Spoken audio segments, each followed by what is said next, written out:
สวัสดีค่ะยินดีต้อนรับเข้าสู่ช่องชมพู่แฮนดี้คราฟนะคะคลิปนี้แม่แต่จะมาแชร์เทคนิคการถักโครเชต์รอบห่วงโดยไม่ตัดไหมนะคะ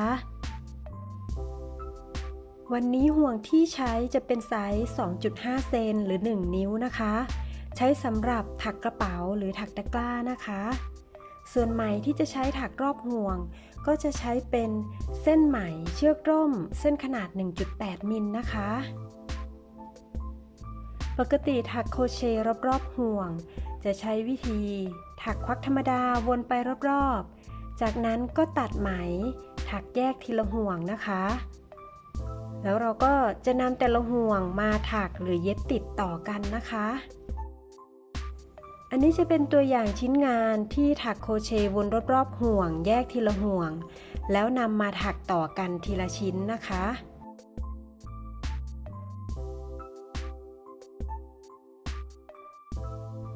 ตอนนี้เราจะมาดูเทคนิค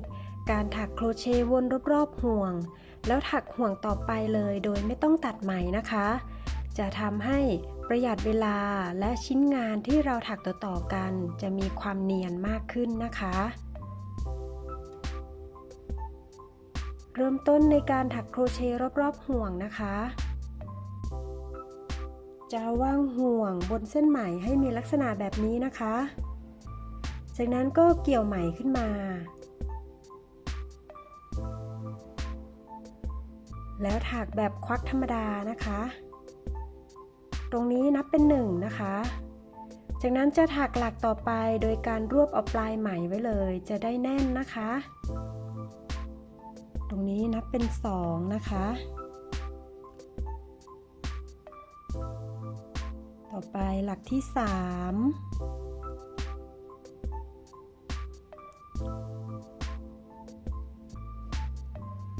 หลักที่4หลักที่5หลักที่6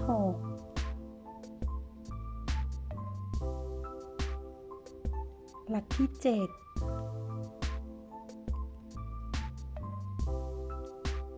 หลักที่8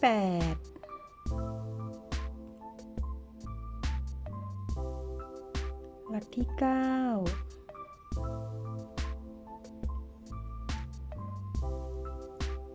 หลักที่10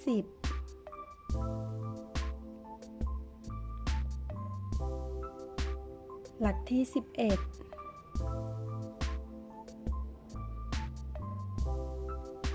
หลักที่12หลักที่13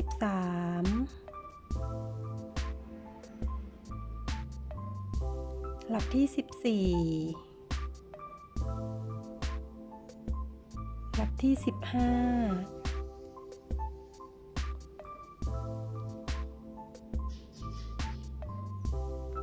หลักที่16หลักที่17หลักที่18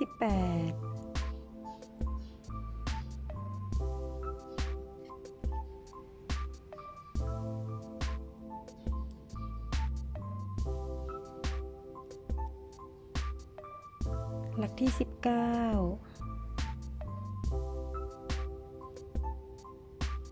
หลักที่20จะถักให้เต็มพื้นที่ของวงกลมห่วงสีขาวเลยนะคะต่อไปหลักที่21หลักที่22ก็ให้ได้เต็มพื้นที่วงกลมห่วงสีขาวแบบนี้เลยนะคะถ้าเราใช้ห่วงขนาดอื่นจำนวนหลักก็อาจจะไม่เท่ากันนะคะหรือถ้าใช้เส้นไหมเชือกร่มเส้นขนาดใหญ่กว่านี้ก็อาจจะได้จำนวนหลักที่ไม่เท่ากันฉะนั้นอันดับแรกควรจะลองถักรอบๆดูก่อนนะคะต่อไปเราก็จะทำการเชื่อมติดแถวเพื่อให้ไม่เห็นช่องว่างตรงนี้นะคะให้เราแทงเข็มไปผ่าน2เส้นของหลักแรกนะคะจากนั้นเกี่ยวไหมมาดึงถักลอดห่วงเลยนะคะเป็นการเชื่อมติดแถวนะคะ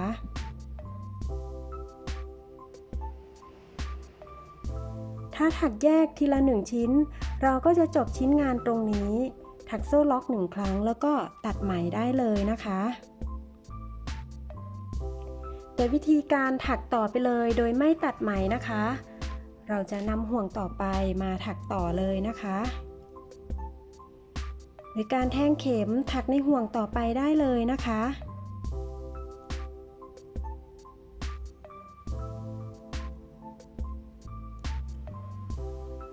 ดึงให้แน่นนะคะตรงนี้นับเป็นหลักที่1เราจะถักมาจำนวนหลักครึ่งหนึ่งของตัวที่เราถักเต็มวงนะคะเต็มวงได้22หลักในห่วงที่2เราจะถักไป11หลักนะคะตรงนี้เป็นหลักที่1แล้วต่อไปหลักที่2หลักที่3หลักที่4หลักที่5หลักที่6หลักที่7หลักที่8หลักที่9หลักที่10หลักที่11นะคะ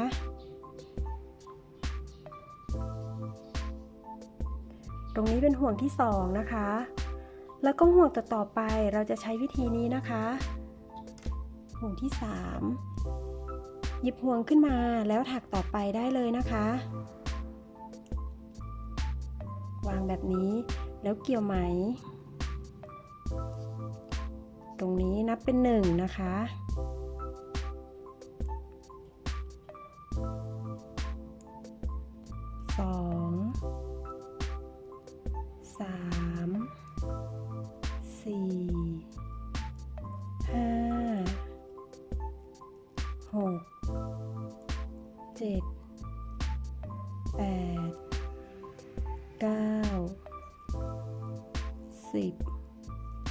11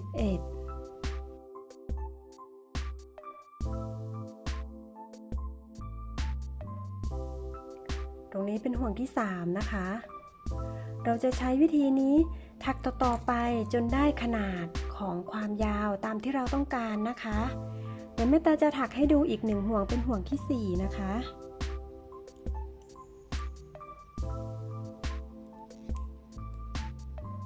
1 2 3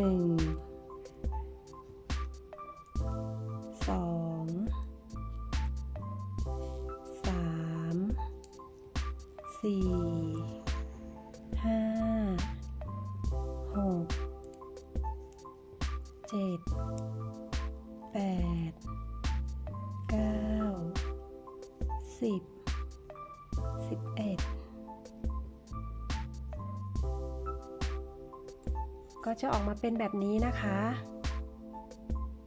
ถ้าเกิดเราต้องการถักห่วงต่อไปเราก็สามารถถักความยาวเพิ่มขึ้นได้อีกตามที่เราต้องการเลยนะคะ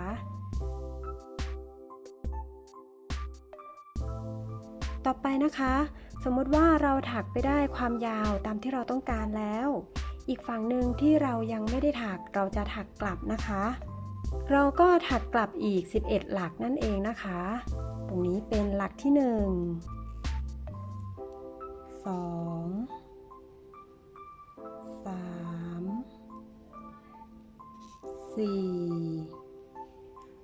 5 6 7 8 9 10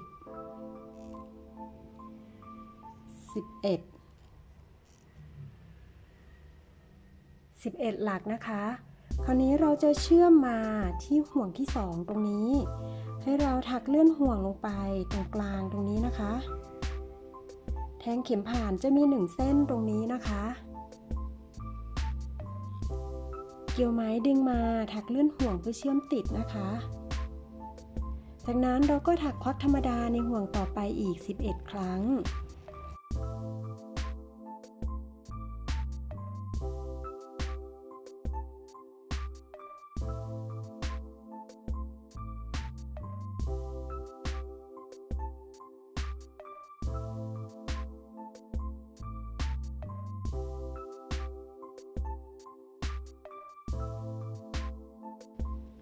แล้วก็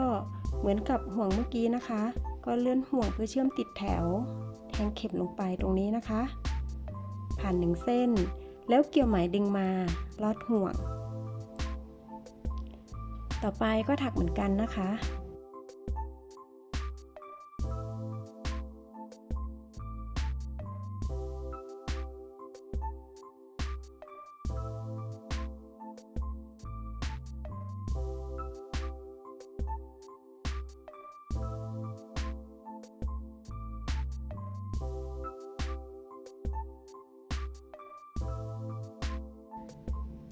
มาถึงตรงนี้เราจะจบชิ้นงานนะคะก็ให้เราถักเลื่อนห่วงลงไปแทงเข็มผ่าน1เส้นตรงนี้นะคะเกี่ยวไหมมาดึงเลื่อนห่วงจากนั้นให้แทงเข็มลงในฝั่งนี้นะคะแทงเข็มลงตรงหลักนี้ผ่าน2เส้นเกี่ยวไหมดึงมาเลื่อนห่วงค่ะจากนั้นก็ตัดไหมเลยนะคะ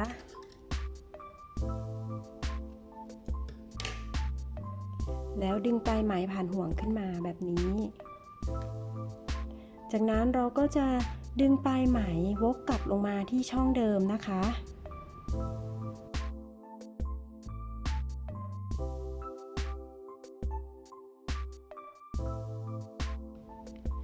ตรงนี้เป็นเชือกร่มเราก็จะตัดแล้วใช้ไฟลนนะคะแต่ถ้าไม่ใช่เชือกร่มก็ตัดแล้วก็ไม่ต้องใช้ไฟลนนะคะก็สามารถตัดแล้วก็จบชิ้นงานตรงนี้ได้เลยเชือกร่มเราสามารถใช้ไฟลนเพื่อเก็บปลายไหมได้นะคะ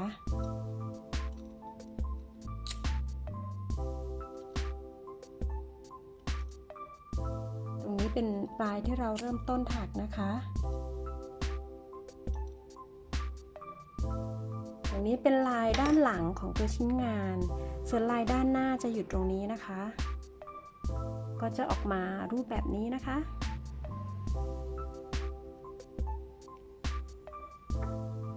ดูเปรียบเทียบกับตัวที่เราถักทีละชิ้นแล้วก็นำมา